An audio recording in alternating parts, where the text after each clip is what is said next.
சஹாபாக்களுடைய வரலாறுகள் படிக்கிற போது அடிப்படையில் ரெண்டு விஷயத்தை நாங்க மனசுல ஆழமா பதிஞ்சு கொள்ளணும். ஒன்று என்னன்னு கேட்டா, இந்த உலகத்திலேயே நபி ஸல்லல்லாஹு அலைஹி வஸல்லம் அவர்களுக்கு பிறகு சிறந்த சமுதாயம் சஹாபாக்கள் தான். அவங்களை விட சிறந்த ஒரு சமுதாயம் இனி உருவாகாது, உருவாகவும் முடியாது. அப்ப ரசூலுல்லாஹ்வுடைய தோழர்களுடைய வரலாறுகளை படிக்கிற போது அவங்க தான் இந்த உலகத்திலேயே சிறந்த சமுதாயம் என்கிற அந்த உயர்ந்த எண்ணத்தை மனதில் நம்ம ஆழமா பதிந்து கொண்டுதான் அவங்களுடைய வரலாறுகளை படிக்க வேண்டும். சரி, இந்த உயர்ந்த சமுதாயமாக இருந்த சஹாபாக்கள் சில சந்தர்ப்பங்களில் தவறு விட்டிருக்கிறாங்களே, தப்பு செய்திருக்கிறாங்களே என்று சொன்னா, அந்த கட்டத்தில் நாங்க அந்த உயர்ந்த அந்தஸ்துக்கு பங்கம் விளைவிக்காத முறையில் அந்த வரலாற்றை நம்ம விளங்கிக் கொள்ளணும். ஒரு சஹாபி தவறு செஞ்சிட்டார், பாத்தீங்களா, இப்படி செய்யலாமா அப்படி செய்யலாமா, இவர் ரசூலுல்லாஹ்ட்ட படிச்சவரா என்று அவரை தரத்தை குறைக்க கூடாது. மனிதன் என்கிற அடிப்படையில் அவர்களிடத்திலும் தவறு வரும், ஆனால் மனிதர்களில் அவர்கள் தான் சிறந்தவர்கள். இந்த ரெண்டையும் ஆழமாக மனதில் பதிய வைத்துக் கொண்டுதான் அவங்களுடைய வரலாறுகளை நாம் படிக்க வேண்டும்.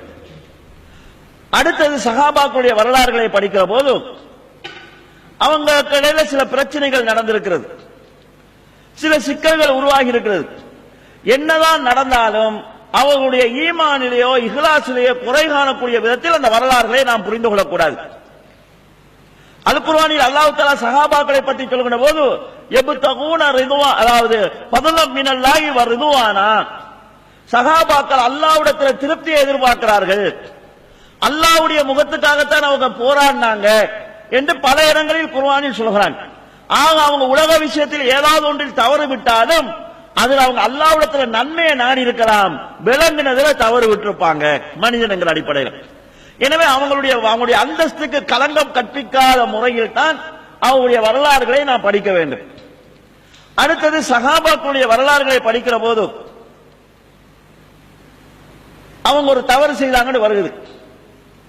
இப்ப நாம என்ன செய்யறது? நாம ஒரு நீதிபதியா இருந்து ஜட்மெண்ட் பண்றதா அல்லது அவங்களுக்காக துஆ செய்யறதா? ஒரு சஹாபி தவறு செஞ்சிட்டார், இவர் குற்றவாளி, தப்பு செஞ்சவர் என்று தீர்ப்பு சொல்வது நம்மட வேலையா, அல்லது யா அல்லாஹ் அவங்களோட பாவத்தை மன்னிச்சிருந்து துஆ செய்யறது நம்மட வேலையா? இதுல நம்ம தெளிவு பெறணும். ஏண்டா சஹாபாக்கள் விஷயத்துல நாம ஒரு வார்த்தை கூட தப்பாக பேசிவிடக் கூடாது என்பதில் நம்ம கவனம் செலுத்த வேண்டியிருக்கிறது. அல் குர்ஆன் அல்லாஹ் தஆலா அல்லாஹ்வுடைய அருளை பெற்றவர்களை பற்றி சொல்கிறான். அல்லாஹ் முஹாஜிர்களை பொருந்திக் கொண்டான், அன்சாரிகளை பொருந்திக் கொண்டான். மூன்றாவது தரப்பொன்று அல்லாஹ்வால் பொருந்திக் கொள்ளப்பட்டது என்று அல்லாஹ் யாரை சொல்கிறான் என்று சொன்னால், வல்லதீன ஜாஉ மின் பாதிஹிம், அவர்களுக்கு பிறகு வந்த இன்னொரு கூட்டத்தை அல்லாஹ் பொருந்திக் கொண்டான். அவங்க யார் தெரியுமா? அவங்க என்ன சொல்வாங்கன்னா, ரப்பனா இக்ஃபிர் லனா வ இக்வானினா அல்லதீன சபகூனா பில் ஈமான் வலா தஜ்அல் ஃபீ குலூபினா கில்லல் லில்லதீன ஆமனூ ரப்பனா இன்னக ரഊஃபுர் ரஹீம். யா அல்லாஹ், எங்களுடைய பாவங்களை மன்னித்து விடு, ஈமானில் எங்களை முந்தி சென்றார்களே அவங்கள பாவத்தை நீ மன்னிச்சிரு, அவங்கள பற்றிய தப்பான எண்ணங்களை குரோத எண்ணங்களை எங்களுடைய உள்ளங்களை போற்றாதே என்று துஆ செய்வார்கள் என்று அல்லாஹ் தஆலா குர்ஆனில் சொல்கிறான். ஒரு சஹாபி தப்பு செய்ததாக ஒரு வரலாறு நமக்கு கிடைக்குது, அந்த வரலாறு உண்மையான வரலாறாக இருக்குது. நாங்க அவரை தரக்குறைவாக நினைக்காம மனிதன் என்கிற அடிப்படையில் தவறு செஞ்சிருக்கிறாங்க, யா அல்லாஹ் அந்த தவறை நீ மன்னிச்சிரு, துஆ கேட்கிறது தான் எங்களுடைய பொறுப்பு. இவர் குற்றவாளி, இவர் ஒரு கிரிமினல், இவர் பதவி ஆசை கொண்டவர், பதவிக்காகத்தான் இப்படி செஞ்சாரு, தன்னுடைய மகன குடும்பத்தை முன்னிலைப்படுத்துறதுக்காக இப்படி செஞ்சார் என்று சொல்லி அதுக்கு தீர்ப்பு சொல்றதுங்கிறது எங்கட வேலை கிடையாது. இது சஹாபாக்களுக்கு மட்டுமல்ல, மௌத்தா போனவங்களை பத்தி பேசுகிற போது இதை நம்ம கவனத்தில் கொள்ளணும். இறந்தவங்களை பத்தி நாம் பேசுகிற போது அவங்க நல்ல விஷயங்களை பேசிட்டு போகணும்னு ரசூலுல்லாஹ் சொல்றாங்க. மௌத்தா போனவங்களுடைய கெட்ட விஷயங்கள் அது அல்லாஹ்ட்ட போயிடுச்சு, அல்லாஹ் நான் மன்னிப்பான், நான் தண்டிப்பான். அல்லாஹ்வை மன்னிச்சதுக்கு பிறகு நாம அதை குற்றமா எடுத்து மக்கள்கிட்ட பேசிட்டு இருந்தோம் சொன்னா இதுக்கு நம்ம மறுமையில் அல்லாஹ்ட்ட என்ன பதில் சொல்ல போகிறோம்? ரெண்டு சம்பவத்தை உதாரணத்துக்கு சொல்கிறேன். கண்ணியத்துக்குரிய சகோதரர்களே, நபி ஸல்லல்லாஹு அலைஹி வஸல்லம் அவர்கள் மக்காவை கைப்பற்றதுக்கான ஒரு திட்டத்தை போடுறாங்க. மக்காவை நம்ம கைப்பற்றணும், இது ரகசிய திட்டம் ஒன்று. இந்த திட்டத்தை ஒரு சஹாபி என்ன செய்யறாரு, ஒரு கடிதத்தில் எழுதி ஒரு பொம்பளை கையில கொடுத்து மக்காவுக்கு அனுப்பிடுறாரு. நபி ஸல்லல்லாஹு அலைஹி வஸல்லம் அவர்களுக்கு வஹி மூலமாக இந்த தகவல் சொல்லப்படுகிறது. நபி ஸல்லல்லாஹு அலைஹி வஸல்லம் அவர்கள் அலி ரலியல்லாஹு அன்ஹு அவர்களை இன்னொரு சஹாபியை கூப்பிட்டு சொன்னார்கள், இந்த வழியால போங்க, இந்த இடத்துல ஒரு பொம்பளை இருப்பா, அவட்ட ஒரு கடிதம் இருக்குது, அந்த கடிதத்தை கொண்டு வாங்கன்னு சொன்னாங்க. இவங்க போறாங்க, போனா அந்த இடத்துல ஒரு பொம்பளை இருக்கிறா, போய் சொல்றோம் உன்ட கடிதம் இருக்குது அதை தான்னு சொல்றாங்க. அவ சொல்ல அப்படியா, கடிதம் நம்ம அப்படின்னு கிடையாதுன்னு சொல்றாங்க. அப்ப வந்த அலி ரலியல்லாஹு அன்ஹு சொல்றாங்க, இது ரசூலுல்லாஹ் சொன்ன வார்த்தை, தவறு இருக்காது, இந்த இடத்துக்கு போ, அங்க ஒரு பொம்பளை இருப்பான்னு சொன்னாங்க, நீ இருக்கிறா, கடிதம் நிச்சயமா உன் கையில இருக்கும், ரசூலுல்லாஹ் சொன்னதுல தவறு இருக்காது, நீயா கடிதத்தை தந்தா நல்லது, நீ தரலன்னா கடிதம் இல்லாம நம்ம ரசூலுல்லாஹ் போக மாட்டோம், கொண்டு வாங்கன்னு ரசூலுல்லாஹ் சொல்லியிருக்காங்க, உன் ஆடைகளை கலைந்து எடுக்க வேண்டி வந்தாலும் நாங்கள் அதை செய்வோம் என்று சொல்றாங்க. அப்ப அந்த பொம்பளை பயந்து போய் தன்னுடைய கொண்டைக்குள்ள இருந்து ஒரு கடிதத்தை எடுத்து கொடுக்கிறார். அந்த கடிதம் ரசூலுல்லாஹ் இடத்துல கொண்டு போய் கொடுக்கப்படுகிறது. கடிதத்தை எடுத்து ரசூலுல்லாஹ் வாசிக்கிறாங்க. ரசூல் ஸல்லல்லாஹு அலைஹி வஸல்லம் மக்காவை கைப்பற்ற போகிற செய்தி அதுல எழுதப்பட்டிருக்குது. எழுதுனது யாருன்னு கேட்டா ஒரு சஹாபி. உடனே அந்த ரசூலுல்லாஹ் அந்த சஹாபியை கூப்பிட்டு கேட்கிறாங்க, என்னப்பா இப்படி செஞ்சிட்டீங்கன்னு சொல்லி.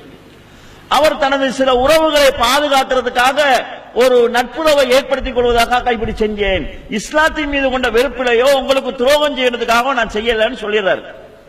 உமர் அவங்க சொல்றாங்க, யார ரசூலா விடுங்க, இந்த முனாபிக்க கொன்றுறேன்னு சொல்றாங்க. அப்ப ரசூல் ஸல்லல்லாஹு அலைஹி வஸல்லம் சொன்ன பதில் என்ன தெரியுமா? உமரே, இவர் யார் தெரியுமா? இவர் பத்ர் சஹாபி. அல்லாஹ் தஆலா பத்ர் சஹாபாக்களை பார்த்து என்ன சொன்னான்னு உனக்கு தெரியாதா? இஃப்வலு மாஷியத்தும், நீங்கள் விரும்பியதை செய்து கொள்ளுங்கள், உங்களை நான் மன்னித்து விட்டேன் என்று அல்லாஹ் சொல்லிவிட்டான் அல்லவா என்று ரசூல் ஸல்லல்லாஹு அலைஹி வஸல்லம் சொல்றாங்க. பத்ர் சஹாபாக்களை நீங்க என்ன செஞ்சாலும் நான் மன்னிக்கிறேன் என்று பத்ர் போர் முடிய அல்லாஹ் சொல்லிவிட்டான். அல்லாஹ்வால முன்கூட்டியே மன்னிப்பளிக்கப்பட்டவர், அவரை போய் எப்படி கொள்றதுன்னு சொல்றாங்க.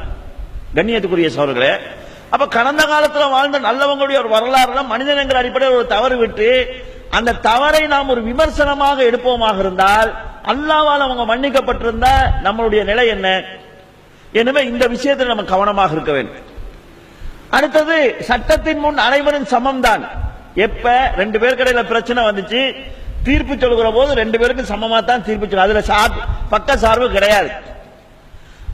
ஆனால் ஒருவரை நம்ம விமர்சிக்கிற போது, குறை சொல்கிற போது அவருடைய தகுதி தராதரம் பார்க்கிறதுங்கிறது மார்க்கத்தில் உள்ளதுதான்.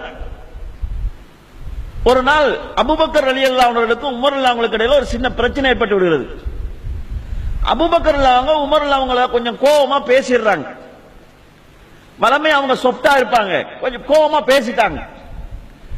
உமர் அவங்களுக்கு ஏச்செல்லாம் வாங்கி பழக்கப்பட்டது கிடையாது, அவருக்கு கொடுத்து தான் பழக்கம் வளமையாவே. ஆனா அபூபக்கர் ஏசினோடனே அவருக்கு ஆத்திரம் வந்துருது, உடனே வீட்டுக்கு போயிடுறாரு. ரெண்டு பேருக்கு இடையில பிரச்சனைன்னு சொன்னா ரெண்டு பேரும் தொடர்ந்து கிட்ட இருந்தா இன்னும் பிரச்சனை கூடிட்டு இருக்கும். ஒரு ஆள் ஒதுங்கி போயிட்டாங்கன்னா சரி, அவன் நம்ம என்ன செய்யறா, ரெண்டு பேருக்கு இடையே சண்டைடா, ஒரு ஆளை பிடிச்சி போடா ஊட்ட போடான்னு கேட்டா நான் எந்த கூட்டுக்கு போறது, நான் இங்கதான், நீ இப்ப என்ன போச்சுறதுக்கு யாருன்னு கேட்பாங்க. அது பிரச்சனையை சமாளிக்கிறதாக இருந்தா ஒரு ஆள் ஒதுங்கி போகணும். உமர் இல்லாம போயிட்டாங்க வீட்டுக்கு. போனதுக்கு பிறகு அபூபக்கர் அவங்க யோசிக்காங்க, ஆகா நாம அவரை கடுமையா பேசிட்டோமே, இப்படி நம்ம பேசிருக்க கூடாது, சரி நம்ம தானே தப்பு பண்ணோம், அவரை வீட்டுக்கு போய் மன்னிப்பு கேட்போம் என்று அவங்கள வீட்டுக்கு போறாங்க. வீட்டுக்கு போனா உமர் அவங்களுக்கு ஏசி போனதும் இல்லாம வீட்டுக்கு வேற வாரியா என்று உள்ள கூப்பிடல, இவரை கவனிக்கவும் இல்லை. அப்ப அபூபக்கர் அவங்களுக்கு கவலை வருது, நான் தப்பு செஞ்சிருந்தாலும் மன்னிப்பு கேட்க வீட்டுக்கு வந்துட்டேன், எதிரிதான் வீட்டுக்கு வந்தாலும் அவனை கூப்பிட்டு வரவேற்கிறதா இஸ்லாமிய வழிமுறை, இவரை என்ன கண்டுகொள்ளாம விட்டாரு என்று ஆத்திரப்பட்டு ரசூலுல்லாஹ் போறாங்க. இப்ப நம்ம அப்படி போனதுக்கு பிறகு நமக்கு நல்லா சந்தோஷமா இருக்கும், நாய் மாதிரி வந்து திரும்பிட்டு போறான், நம்ம மனசுக்குள்ள சந்தோஷப்பட்டுக்குவோம். ஆனா உமர் அவங்க போனதுக்கு பிறகு யோசிக்கிறாங்க, என்னதான் அவர் எனக்கு ஏசி இருந்தாலும் வீட்டுக்கு வந்தது பிறகு நான் அதை மனசுல வச்சிருந்திருக்க கூடாது, நம்ம தப்பு பண்ணிட்டோம், இப்ப சரி இதுக்கு நம்ம பரிகாரம் காணது அவர வீட்டை போய் நம்ம மன்னிப்பு கேட்போம்னு சொல்லிட்டு உமர் ரலியல்லாஹு அவங்க வராங்க அபூபக்கர் அவங்களுடைய வீட்டுக்கு. அங்க போனா அங்க அபூபக்கர் அங்க இல்ல, அங்க இல்லைன்னா அவர் பெரும்பாலும் பள்ளியில இருப்பாரு, பள்ளிக்கு வராங்க, சரி பள்ளியில வச்சு சந்திச்சு மன்னிப்பு கேட்டுக்கோண்டு. இந்த உமர் அவங்க திரும்பி வார செய்தி அபூபக்கர் அவங்களுக்கு தெரியாது, நான் வீட்டை போனா அவர் என்ன ஏத்துக்கல, இதுவரை அவருக்கு தெரியும். ரசூலுல்லாஹ் இப்படி இருக்கிறாங்க, அபூபக்கர் நாங்க இப்படி இருந்து கொண்டு செய்தியை சொல்றாங்க, பாருங்க உமருக்கு இடையில சின்ன பிரச்சனை வந்துச்சு, நான் கொஞ்சம் பேசிட்டேன், மன்னிப்பு கேட்க போனா அவர் எனக்கு கணக்கில் எடுக்கல, வீட்டுக்கே கூப்பிடல என்று செய்தியை சொல்லி கொண்டிருக்கிறாங்க. இப்படி சொல்லும் போது ரசூலோட முகத்தை பார்க்கறாங்க, முகம் அப்படியே மாறிட்டு போகுது. அப்ப திரும்பி பார்க்கறாங்க, உமர் இல்லாம வந்து கொண்டிருக்கிறாங்க. ரசூலுல்லாஹ் கோபமா உமர் இல்லாம பார்க்கறாங்க. உடனே அபூபக்கர் பயப்படுறாங்க, ஆகா நம்ம ரசூலுல்லாஹ்ட்ட செய்தியை சொல்லிட்டோம். ரசூலுல்லாஹ் கோபமா பார்க்கறாங்க, என்னமாலும் அவருக்கு கடுமையா சொல்லிடுவாங்களோ, ரசூலுல்லாஹ்வுடைய கோபத்துக்கு ஒரு ஆளாயிருவாரோன்னு பயப்படுறாங்க.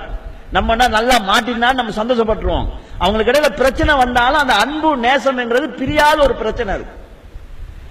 அப்ப உடனே அபூபக்கர் அவங்க தன்னுடைய முழங்கால் நிலத்தில் அடிபட கீழே விழுகிறாங்க. யார் ரசூலல்லாஹ், தப்பு என் பக்கம்தான், தவறு என் பக்கம்தான், என் சகோதரன் உமர் மீது எந்த குற்றமும் கிடையாது, முதல் தப்பு என்னுடையது, நான் தான் தவறு செய்தேன் என்று திரும்ப திரும்ப என்ன அவங்க குற்றத்தை சுமந்து கொள்றாங்க. அப்ப அபூபக்கர் அவங்க இவ்வளவு சொல்லுகிற போது கூட ரசூல் ஸல்லல்லாஹு அலைஹி வஸல்லம் சரி வாங்க, நீங்க என்ன செஞ்சீங்க, நீங்க என்ன செஞ்சீங்க என்று தீர்ப்பு சொல்லல. உமர் அவங்க என்ன கேட்டாங்க தெரியுமா? உமரே, நான் இருக்கிற போதே இவரை நீங்க பகைச்சிக்கிறீங்களா? இவர் யார் தெரியுமா? நீங்க எல்லாம் என்ன கொல்றதுக்கு தேடிக்கொண்டிருக்கிற போது எனக்கு பாதுகாப்பு தந்தவர், நீங்க எல்லாம் என்ன பொய்யன்னு சொன்ன நேரத்தில் என்ன உண்மைப்படுத்தியவர், நீங்க எல்லாம் எனக்கு எதையுமே தரமாட்டேன்னு தடுத்த போது தன்னுடைய முழு சொத்தை எனக்காக செலவு செய்தவர், இவரை நீங்க பகைச்சிக்கிறீங்களா என்று ரசூல் ஸல்லல்லாஹு அலைஹி வஸல்லம் உமர் அவங்கள கனிந்து கொள்றாங்க.